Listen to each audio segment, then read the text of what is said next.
Welcome to நம்ம இ சேவை channel. நம்ம இ சேவை சேனல்ல வந்து இன்னைக்கு என்ன பத்தி பேச போறோம் அப்படின்னு பார்த்தீங்கன்னா, இப்போ சேல்ஸ்மேனுக்கான பேக்கருக்கான ரெக்குவயர்மெண்ட் வந்து பார்த்தீங்கன்னா ஆல் டிக்கெட் வந்துருச்சு. கண்டிப்பாக டவுன்லோட் பண்ணிக்காங்க. டவுன்லோட் பண்ணுறது தெரியாதவங்க, பாஸ்வேர்ட் பண்ணி எப்படி பர்மிட் பண்ணுறது அது தெரியாதவங்களுக்கெல்லாம் வந்து பார்த்தீங்கன்னா தனியாக வீடியோ மேக் பண்ணியிருக்கேன். ஃப்ரீயாக டீமில் பாருங்கள். இப்போ வந்து என்ன டார்கெட் பார்க்க போகிறோம் அப்படின்னு பார்த்தீங்கன்னா, 50க்கு 50 வந்து எப்படி இன்டர்வியூவில் வந்து மார்க் எடுக்கணும், அதுக்கான சொல்யூஷன் என்ன, என்ன பண்ணணும், என்ன தேவை, அதை பற்றி நம்ம வந்து பேச போகலாம். நம்ம இ சேவை சேனலை ஃபஸ்ட் டைம் பார்க்கணும் மறக்காம வந்து சப்ஸ்கிரைப் பண்ணிருங்க. வீடியோ பிடிச்சிருந்தா ஃப்ரெண்ட்ஸ்களுக்கு வந்து ஷேர் பண்ணுங்க. நிறைய பேர் வந்து வேற ட்ரை பண்ணியிருப்பாங்க, அந்த வீடியோ ஷேர் பண்ணி அவங்க வீடியோ பார்த்தாங்கன்னா வீடியோ மூலியமாகவே வந்து பார்த்தீங்கன்னா இன்டர்வியூக்கான ப்ரிப்பரேஷன் வந்து பண்ண போகிறோம். அதை வந்து நீங்கள் டேரெக்டாக புக்கு தேவைன்னா நோட்ஸ் தேவையில்லை, ஆன்லைன் தேவைன்னா எதுவுமே வேண்டாம். நம்ம வந்து எல்லாமே ப்ரிப்பேர் பண்ணி வச்சிருக்கோம். கண்டிப்பாக வந்து இப்போ வந்து 20ஆம் தேதி வருதா, இப்போ 20ஆம் தேதியிலேருந்து நம்மளுக்கு வந்து 25ஆம் தேதி வந்து இன்டர்வியூ போட்டிருக்கா. இப்போ வந்து 5 நாள் இருக்கு. நம்ம 5 நாள் வந்து 10 இன்டர்வியூ போடலாம். அது மட்டும் இல்லாமல் நாளையிலேருந்து இன்டர்வியூ வந்து ஸ்டார்ட் ஆகும்னு நினைக்கிறேன்.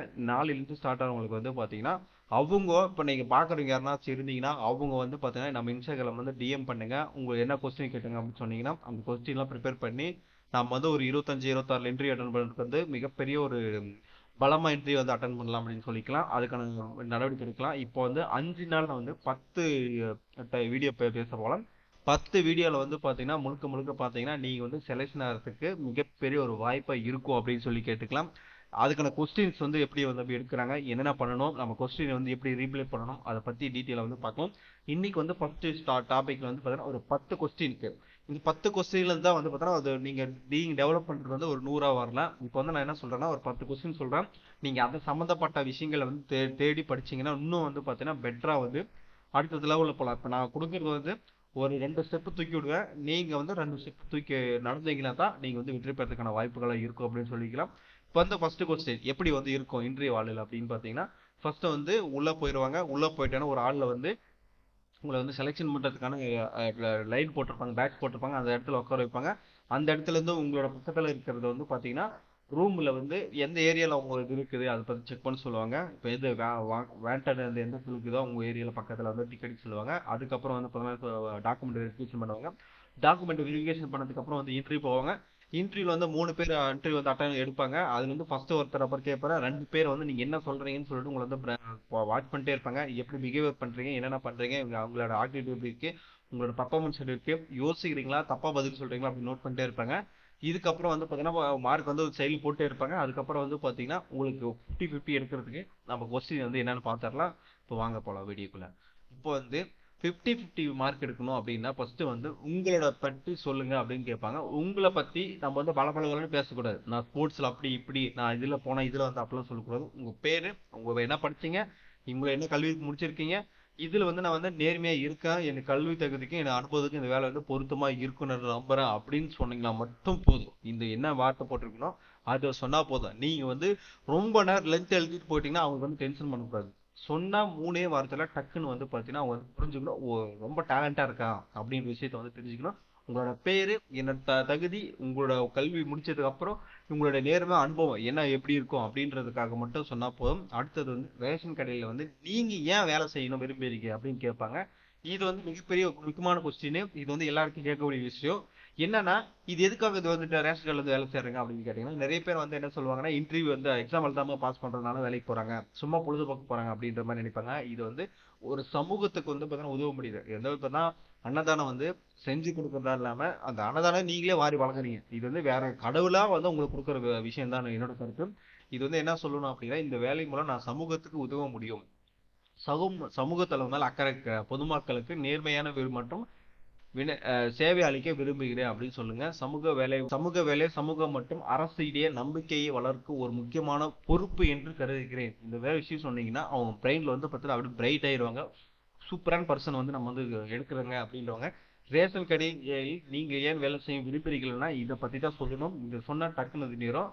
அதுக்கப்புறம் பொது விநியோக திட்டத்தின் பிடிஎஸ் பற்றி விளக்கம் கொடுங்க. இந்த பிடிஎஸ் பற்றி முழுசா தெரிஞ்சுக்கோங்க. இது வந்து பிடிஎஸ்னா என்ன, அது ஃபுல் ஃபார்ம் என்ன, அதை பத்தி நம்ம வந்து தெளிவா தெரிஞ்சுக்கணும். ஏன்னா வந்து இதுக்கு ஆல்ரெடி வந்து 2-3 பேர் வந்து பார்த்தீங்கன்னா இதை பத்தி கேட்டிருக்காங்க, பதில் சொல்லியிருக்காங்க.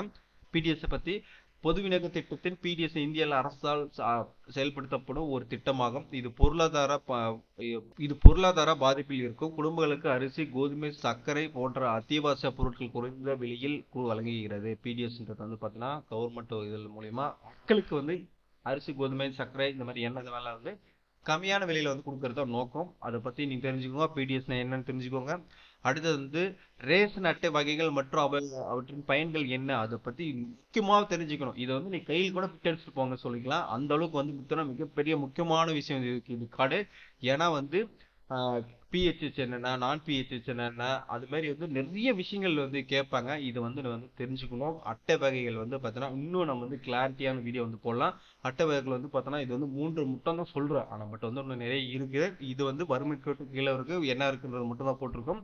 இன்னும் வந்து பிஹெச்ஹெச்னா என்ன, நான் பிஹெச்ஹெச்னா என்ன, ஏஓஐனா என்ன, அதுக்கப்புறம் வந்து அட்ரஸ் ப்ரூஃப் மட்டும் ஒன்று வச்சிருப்பாங்க, அந்த கார்டுனா என்ன, அதை பற்றி நம்ம வந்து டீட்டெயிலாக வந்து எக்ஸ்பிளைன் பண்ணலாம். இது வந்து ரேஷன் அட்டை வகைகள் மற்றும் அவற்றை பயன்கள் என்னன்றதை மட்டும் கொஞ்சம் மைண்ட்ல ஏற்றிட்டு இது வந்து எங்க ரிசர்ச் பண்ணி படிங்க. முன்னாடி படிக்கிறோம் ஆர்வம் இருக்கிறோங்க. நம்ம அடுத்த வீடியோல வந்து இதை பத்தி டாபிக் வந்து கவர் பண்ணலாம். கண்டிப்பா இது வந்து தெரிஞ்சுக்கொண்ட விஷயம். அதே மாதிரி நீங்க வந்து அதிக வாடிக்கையாளர்கள் எப்படி இது பண்ணுவீங்க அப்படின்னு சொல்லி கேட்பாங்க. நிறைவான திட்டமிடலுடன் வேலை செய்வேன். பொதுமக்களுக்கு ஒழுங்காக வரிசையில் நிறுத்தி முன்கூட்டியே தயாரான பதிவுகளை அடிப்படையில் பொருட்களை விநியோகிப்பேன். அனைத்து வாடிக்கையாளருக்கும் சமமாக நடந்து கொள்வேன். ஆமா, இதுல வந்து பாத்தீங்கன்னா இதுல வந்து ரொம்ப வசதியான வருவாங்க, ஏழ்மையான குடும்பம் வருவாங்க, மற்ற கம்யூனிட்டில வருவாங்க. இந்த மாதிரி வந்து எல்லா விதத்துல வருவாங்க. நீங்க வந்து ட்ரீட்மெண்ட் விதம் எல்லாத்துக்கும் ஒரே மாதிரி ஒரே இதுல தான் இருக்கணும். ஒருத்தருக்கு வந்து ஒரு பிஹேவியர், லேடிஸ்க்கு ஒரு பிஹேவியர் இந்த மாதிரிலாம் இருக்கக்கூடாது. அப்படின்றது வந்து பார்த்தோன்னா நீங்க வந்து சொல்லக்கூடிய விதத்துல தான் இருக்குது. அது கண்டிப்பா வந்து இந்த கொஸ்டினை வந்து நோட் பண்ணிக்கோங்க. நல்லா வந்து நீங்க வந்து மறுபடியும் ப்ரிப்பேர் பண்ணி ஈஸியான முறையில் ரொம்ப வளவலும் பேசக்கூடாது. கம்மியான இதில் வந்து ஷார்ட்டாக சொல்லணும். இல்லைன்னா அதுலேருந்து வந்து பார்த்தோன்னா கேள்வி வந்து அதிகமாக அடிப்பேன்.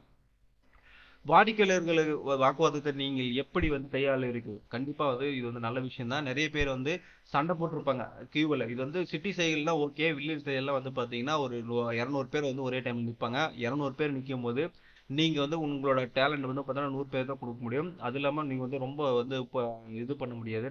இப்போ வேலை செய்யும் தொடர்ந்து இந்த மாதிரி சூழ்நிலை வந்து எப்படி பண்ணுவீங்க அப்படின்னா, முதலில் வாடிக்கையாளர் பிரச்சனைகள் கவனம் கேட்டு புரிந்து கொள்வேன். அதன் பிறகு அரசு நெறிமுறைகளை அடிப்படையில் சரியான தீர்வு வழங்குவேன். தேவையான அளவில் அதிகாரிகள் உதவியை பெற்றுக்கொள்வேன். மேல இப்போ வந்து என்னன்னா என்ன பிரச்சனை இருக்குது, என்ன பண்ணணும், அடுத்த லெவலுக்கு யார்கிட்ட பேசணும் அப்படின்றத வந்து பார்த்தோன்னா நீங்க வந்து முன்கூட்டி அறிஞ்சிட்டு எல்லா விஷயம் தயாரா இருக்கணும். அது மட்டும் இல்லாம இந்த மாதிரி ஒரு கூட்டமா இருக்கிற இடத்துல இந்த மாதிரி சண்டை வர இடத்துல வந்து என்ன பண்ணணும் அப்படின்னா, நீங்க வந்து இப்போ ஒரு 4 கிராமம் ஒரு சேர்ந்து வந்து ஒரே டைம் அரிசி போடுறீங்க அப்படின்னா அது வந்து பிரச்சனை வரத்தான் செய்யும். அதனால என்ன பண்ணுங்கன்னா ஒரு கிராமத்துக்கு வந்து 2 நாள் போய் ஃபிக்ஸ் பண்ணுங்க.